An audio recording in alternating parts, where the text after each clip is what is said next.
Hello friends, आज हम मेरे संग की औरतें का क्वेश्चंस एंड आंसर्स करेंगे।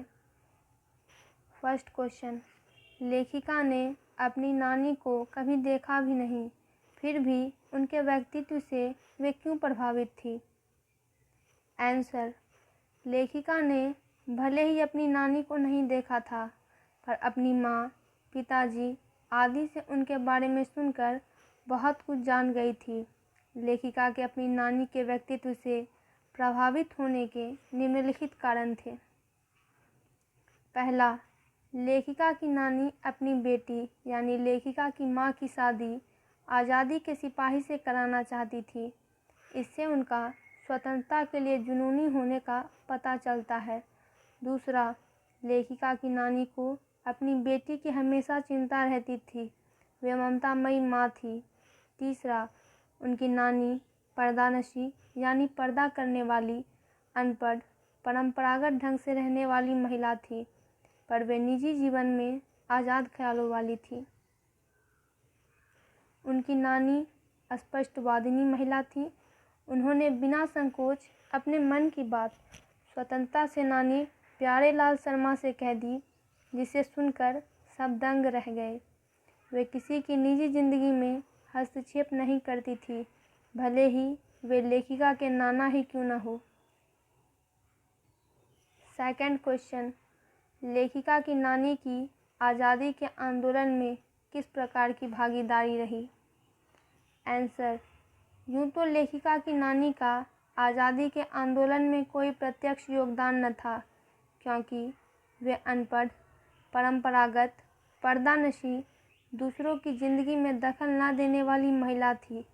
पर कम उम्र में ही अपनी मृत्यु को निकट जान वे अपनी 15 वर्षीय बेटी यानी लेखिका की माँ के लिए चिंतित हो उठी। उन्होंने अपने पति से कहा कि वे पर्दे का लिहाज छोड़कर उनके स्वतंत्रता सेनानी मित्र प्यारेलाल शर्मा से मिलना चाहती हैं तथा उनसे मिलकर कहा कि उनकी बेटी का रिश्ता वे स्वयं तय करें। जिस वर्ष से उनकी बेटी की शादी हो वह भी उन्हीं यानी शर्मा जी जैसा ही आज़ादी का सिपाही हो। इस तरह उनकी स्वतंत्रता आंदोलन में परोक्ष भागीदारी रही। थर्ड क्वेश्चन, लेखिका की माँ परंपरा का निर्वाह न करते हुए भी सबके दिलों पर राज करती थी। इस कथन के आलोक में लेखिका की माँ के व्यक्तित्व की विशेषताएं लिखिए। लेखिका की दादी के घर के माहौल का शब्द चित्र अंकित कीजिए। आंसर, लेखिका की माँ के व्यक्तित्व की विशेषताएं निम्नलिखित थी। लेखिका की माँ ने आजीवन खादी की साड़ी पहनी तथा गांधी जी के सिद्धांतों का पालन करती रही। उनकी माँ में खूबसूरती, नज़ाकत, ईमानदारी और निष्पक्षता का संगम था। इससे वे परिजात सी लगती थी। परिजात यानी परियों की जाति से, अर्थात परियों जैसी। उनमें आज़ादी के प्रति जुनून तथा लगाव था। वे हमेशा किसी की गोपनीय बात को गोपनीय ही रखती थी तथा किसी के सामने प्रकट नहीं करती थी। वे सदा सत्य बोलती थी, इससे परिवार वाले उनका आदर करते थे। लेखिका की दादी के घर के माहौल का शब्द चित्र। लेखिका की दादी के घर का माहौल अन्य घरों से अलग था। वहाँ सबको लीक से हटकर चलने की छूट थी। लड़के लड़कियों में कोई भेद नहीं किया जाता था। खुद परदादी ने ही अपनी पुत्रवधू के गर्भवती होने पर बेटी पैदा होने की कामना की थी। घर में स्त्रियों को आदर सम्मान दिया जाता था। खुद लेखिका की माँ को परिवार भर के लोग मानते थे। परिवार का वातावरण धार्मिक था। स्वयं परदादी नियमित रूप से मंदिर जाया करती थी। उनके परिवार में साहित्यिक माहौल था। लेखिका की माँ पुस्तकें पढ़ने, चर्चा करने, संगीत सुनने में समय बिताया करती थी। वहाँ स्त्रियों का इतना सम्मान किया जाता था कि 5 पुत्रियाँ पैदा होने पर भी घर में लेखिका की माँ का आदर कम न हुआ। फोर्थ क्वेश्चन, आप अपनी कल्पना से लिखिए कि परदादी ने पतोहू के लिए पहले बच्चे के रूप में लड़की पैदा होने की मन्नत क्यों मांगी।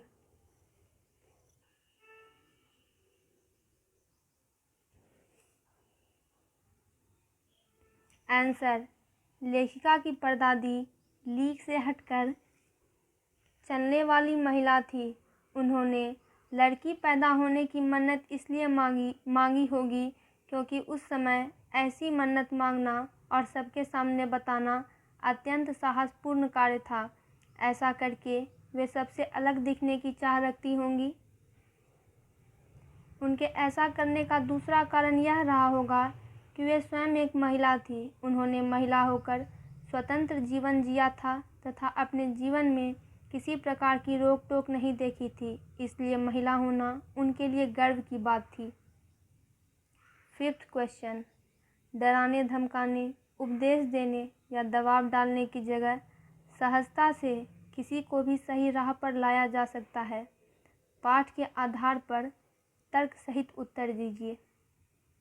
आंसर, यह बिल्कुल सत्य है कि डराने धमकाने, उपदेश देने या दबाव डालने की जगह सहजता से सबको राह पर लाया जा सकता है। इस पाठ के अनुसार एक चोर सेंध लगाकर हवेली में घुस आया। उसी कमरे में माँ सोई हुई थी। आहट सुनकर उनकी आँख खुल गई।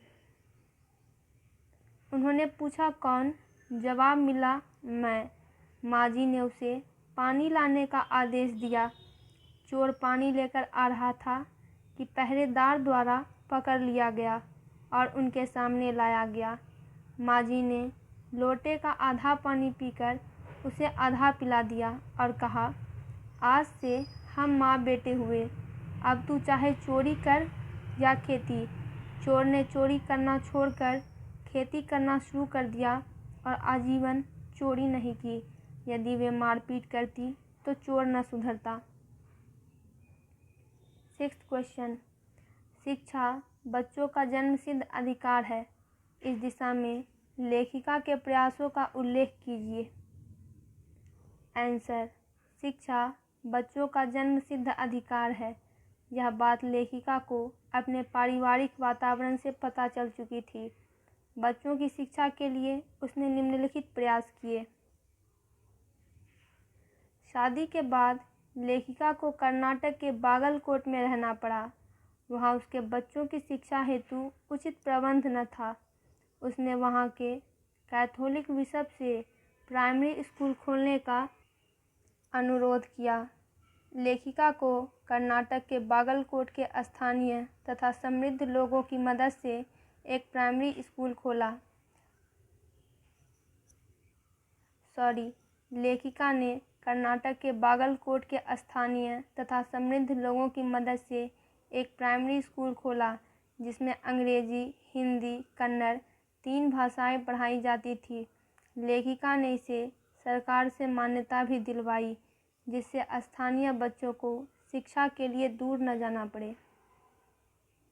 7th क्वेश्चन, पाठ के आधार पर लिखिए कि जीवन में कैसे इंसानों को अधिक श्रद्धा भाव से देखा जाता है।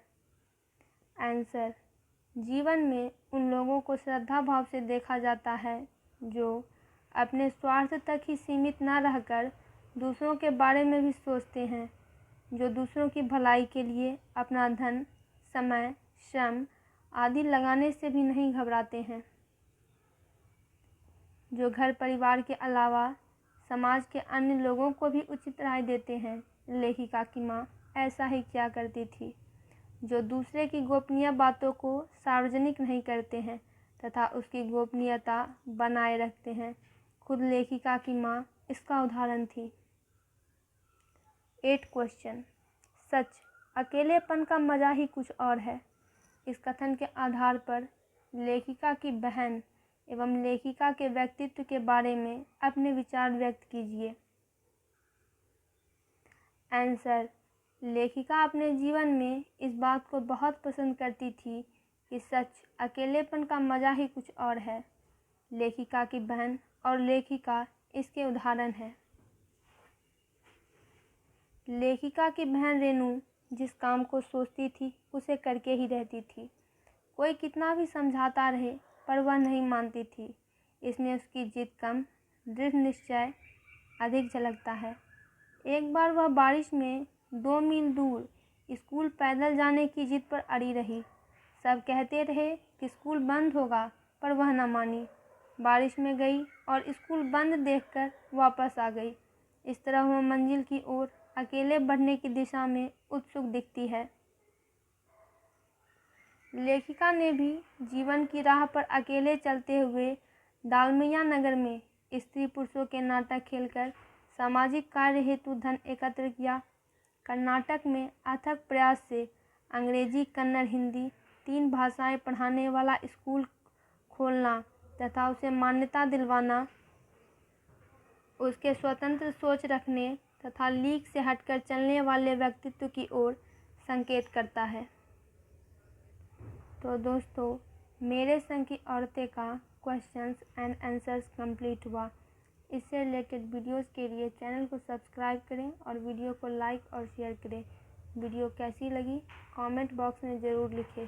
और आप इस चैनल पर इंग्लिश, हिंदी, सोशल साइंस और मैथमेटिक्स के वीडियोस देख सकते हैं।